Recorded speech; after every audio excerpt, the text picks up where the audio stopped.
महाभारत में गांधारी के 100 पुत्रों के जन्म की कथा एक रहस्यमयी घटना मानी जाती है।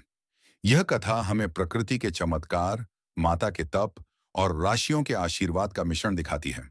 गांधारी हस्तिनापुर के राजा धृतराष्ट्र की पत्नी थीं। विवाह के बाद उन्होंने यह संकल्प लिया कि वे जीवन भर अपने नेत्रों पर पट्टी बांधकर रखेंगी, ताकि वे अपने नेत्रहीन पति के समान जीवन व्यतीत कर सकें। जब पांडु की पत्नी कुंती ने अपने पहले पुत्र युधिष्ठिर को जन्म दिया, तो गांधारी को यह सुनकर बहुत दुख हुआ कि वह स्वयं गर्भवती होने के बावजूद संतान को जन्म नहीं दे पा रही थी। गांधारी ने लगभग 2 वर्षों तक गर्भधारण किया, लेकिन कोई संतान जन्म नहीं ले रही थी। इस विलंब से व्यथित होकर उन्होंने अपने पेट पर प्रहार किया, जिससे एक मांस का पिंड बाहर आ गिरा। इससे दुखी होकर उन्होंने महर्षि वेदव्यास को बुलाया और अपनी व्यथा सुनाई।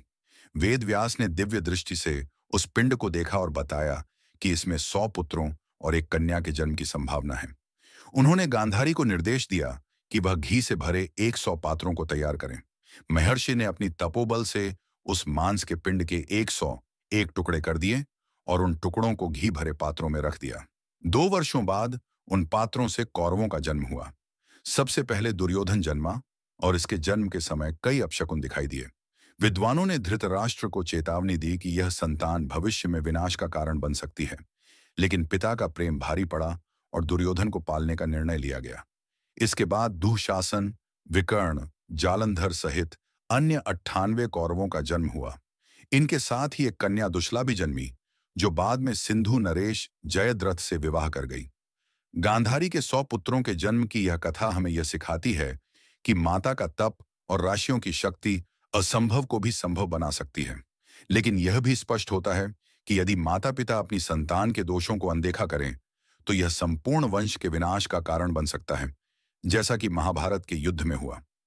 गांधारी के 100 पुत्रों का जन्म एक अलौकिक घटना थी, जो महर्षि वेदव्यास के तपोबल और वैज्ञानिक दृष्टि का एक उदाहरण है।